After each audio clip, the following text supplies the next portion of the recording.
the one match that should have been a final the last season, the one match who would give every single person a bang for the buck in terms of entertainment, right? It was marketed, advertised as that, but we all knew that it's not going to be as dramatic or as end to end as it was promised to be, because both teams were depleted.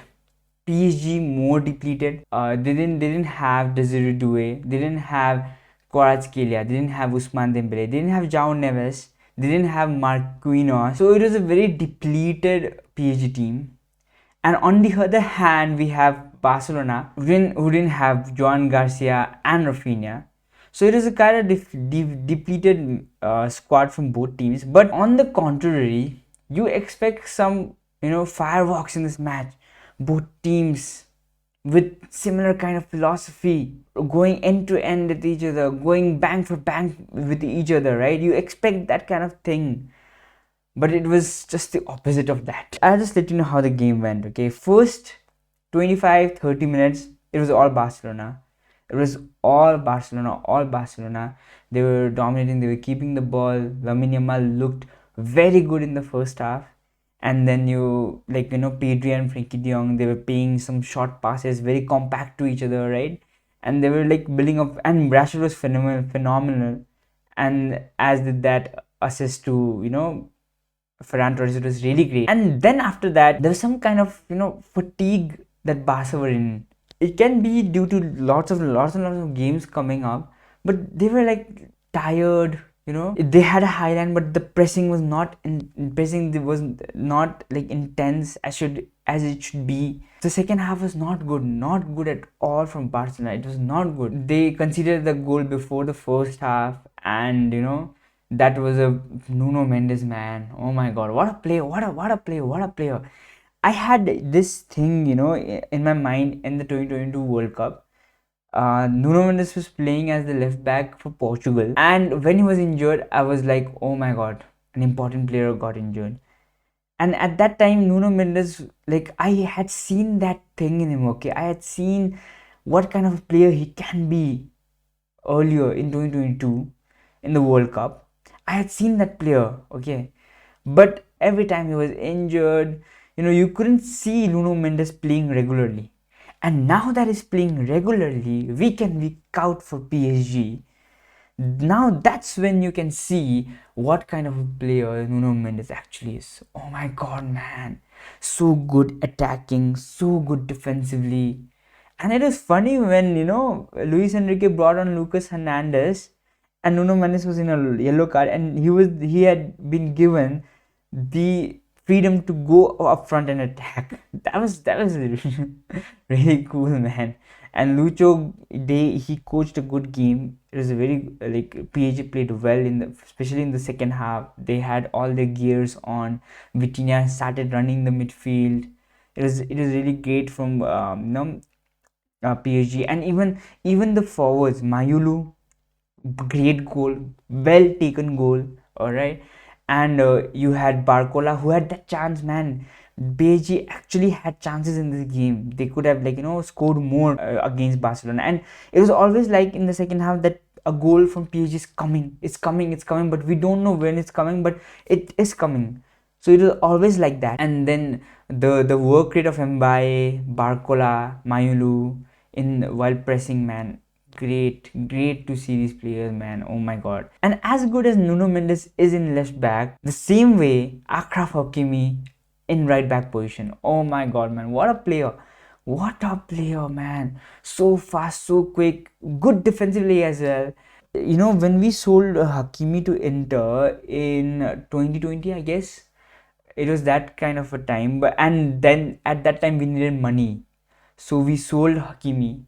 And I just realized, oh my god, man, he's now probably the best right back in the world, and we just let him go. He's a La Fabrica product through and through, man. He's a La Fabrica product. Hakimi, great assist to Goncalo Ramos, and Goncalo Ramos, he knew what he was doing there. All right, he was trying to beat the high line, and that was the thing that was predicted by so many people as well.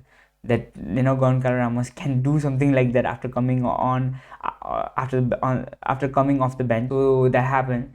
And then if I had to point out Barcelona's thing, if I had to point out that Barcelona looked a little bit tired, I would say. They were a little bit tired, the players were tired, and then they lost legs.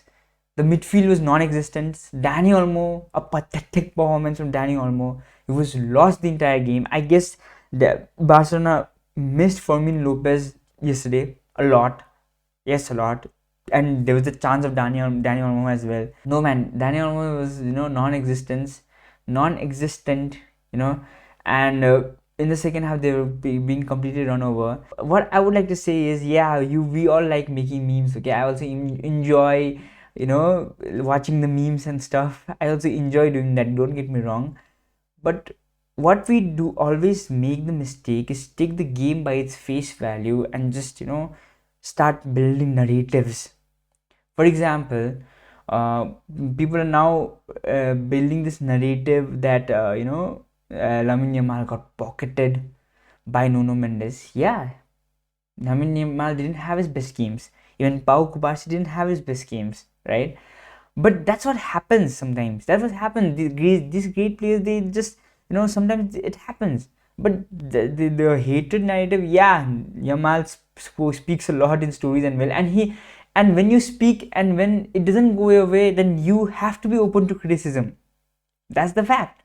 But what I like to feel is that this is just a small blip in Barcelona that happened yesterday. And I would not, yes, I would be sad if I was a Barcelona fan, but I would not take this as a panic button. All right, there's no need to panic. Yes, you guys lost to the B team of PSG, but it was just one match. It was only one match, and in that match, the entire team looked lethargic. Not just one, two players, individual players, but the entire team itself looked lethargic and looked off. But yeah, at the end, I was expecting a through and through, great classic match of UCL, but we didn't get that, and it's okay. Sometimes that happens, right? And so hate watch was successful, by the way, and that also came in the in dying minutes of the game, the second goal. And it was when we see our opponent team lose that way, it's always good, right? But like Barca fans, like, just take this loss as a learning curve. I would say just a learning curve. There's a lot more games to play still in the UCL itself and in the La Liga season as well. And this, don't make this false narratives that Hansi Flick played that high line, that's why we lost. No, no. High line, playing high line for Barcelona is the bread and butter. When you play high, you attack well, you can counter press well, you can win the ball higher up the field and generate quick attacks. That's why last season your attackers scored so many goals.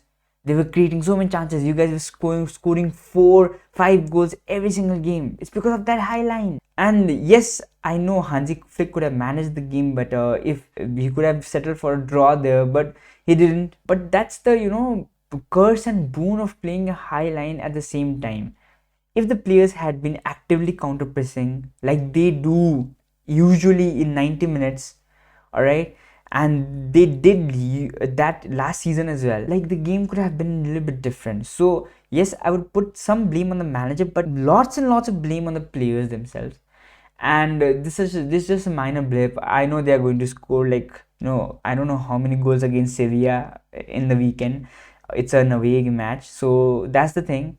Enough about the rival team. Let's talk about the main team here, Real de Madrid. So we won comfortably against Kairat Almaty, and Kylian Mbappe, aka the best player in the world. Hattrick, easy peasy hattrick. Alright. Overall, the whole entire team cooked, literally cooked. Dean Huijsen, great game. David Alaba, great game. Courtois, yeah, great game. Fran Garcia, great game. Raul Asensio, great game. Everyone, we had a great game, man. We had a great night, and it was really good bouncing back from that 5-2 defeat. scoring 5 goals of our own. Even the cameo from Rodrigo and Camavinga, that was special, man. That was really, really special to see. And then we saw Arda Güler. Oh my god, he had one of his best games. I would really like him to replicate these kind of performances against big teams. All right, we can't get too happy with this win, but it was a great bounce back and confidence boosting win, I would say. Let's not be that happy, okay? These games like this come and go. So this is playing against Kazakhstan side, Kairat. Like, it should have been more actually. I demand more from my team, but it's okay. 5-0 comfortable. Kylian Mbappe with that chip, and he could have scored more, man. He had so many chances in that game. And Mastantuono was also looking good. Not one of his best games though, but he was decent. Vinny was also decent, not that good, but decent. Rodrigo was pretty good coming off, right? So that's the thing, man. Like, it was a great bounce back again, as I was saying. And we had this important match against Villarreal that is coming up. And then I guess after the international break, we have Hatafe, we play Juve sometime. Oh my god, these fixtures are going to be very hard, very difficult, day in and day out. So we have to prepare our team for that. The likes of Militao, Valverde got rested. I'm happy. Just smile since all everything. As as Kylian Mbappe said, it was a great win. It was fantastic. Okay, he scored a hat trick, yes. But one thing he told us is that we need to look out for big teams, and we should not forget what happened in the last game. And never forget, never forget. Yes, it's great. All right, we won, but never forget what happened in the last game. So we take that Atletico Madrid game, we learn things from it, we grab things from that match, and then we move forward throughout the season, and we try to win more and more games, because that's what it's all about, man.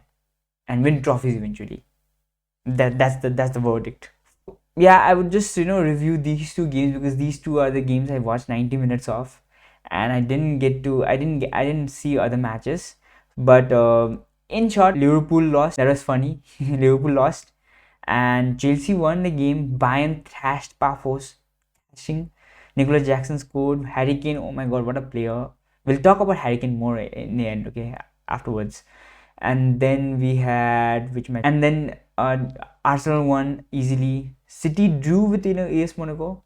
That was a little bit surprising. So that's it, guys. Like, I'm in a new place, as you can see. I'm in another house of mine. So I was settling here. I was doing some chores here, so I couldn't make that many videos. But I'll come up with you. I've planned so many videos, right? So I'll come up with that, and these kind of daily reactions will come along. Please like the video, subscribe to the channel, share it with everyone, and Hala Madrid. Peace.